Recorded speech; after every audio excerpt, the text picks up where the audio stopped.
ಪ್ರಪ್ರಥಮ ಕನ್ನಡ ಸಾಮ್ರಾಜ್ಯ, ಕದಂಬರು ಕಟ್ಟಿ ಬೆಳೆಸಿದ ನಾಡು ಹಾಗೂ ಆದಿಕವಿ ಪಂಪನ ಹುಟ್ಟೂರು ಬನವಾಸಿ. ಕದಂಬರ ಮೊದಲ ದೊರೆ ಮಯೂರ ಶರ್ಮ ಈ ಮಧುಕೇಶ್ವರ ದೇವಾಲಯವನ್ನು ನಿರ್ಮಾಣ ಮಾಡಿದ ಎಂದು ನಂಬಲಾಗಿದೆ. ದೇವಾಲಯ ಪ್ರವೇಶಿಸುವಾಗ ಮೊದಲು ಎದುರಾಗುವುದು 2 ಆನೆಗಳ ಆಕೃತಿಗಳು.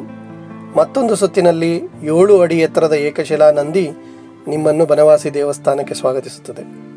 ಬನವಾಸಿಯ ಮಧುಕೇಶ್ವರ ದೇವಸ್ಥಾನ ಕರ್ನಾಟಕದ ಉತ್ತರ ಕನ್ನಡ ಜಿಲ್ಲೆಯ ಬನವಾಸಿಯಲ್ಲಿರುವ ಪ್ರಾಚೀನ ಹಿಂದೂ ದೇವಾಲಯ. ಬನವಾಸಿಯಲ್ಲಿ ಎಲ್ಲರನ್ನೂ ಆಕರ್ಷಿಸುವ ಸ್ಥಳವೇ ಮಧುಕೇಶ್ವರ ದೇವಸ್ಥಾನ. ಜೇನುತುಪ್ಪದ ಬಣ್ಣದಲ್ಲಿರೋ ಶಿವಲಿಂಗ, ಅಲ್ಲದೆ ಆಸ್ಥಾನ ಮಂಟಪ, ತ್ರಿಲೋಕ ಮಂಟಪ ಹಾಗೂ ದೊಡ್ಡ ನಂದಿ. ಅಷ್ಟೇ ಅಲ್ಲದೆ ದ್ರಾವಿಡರ ಕಾಲದ ವೀರಭದ್ರ ದೇವಾಲಯವು ಎಂಥ ಅರಸಿಕರನ್ನು ಆಕರ್ಷಿಸುತ್ತದೆ.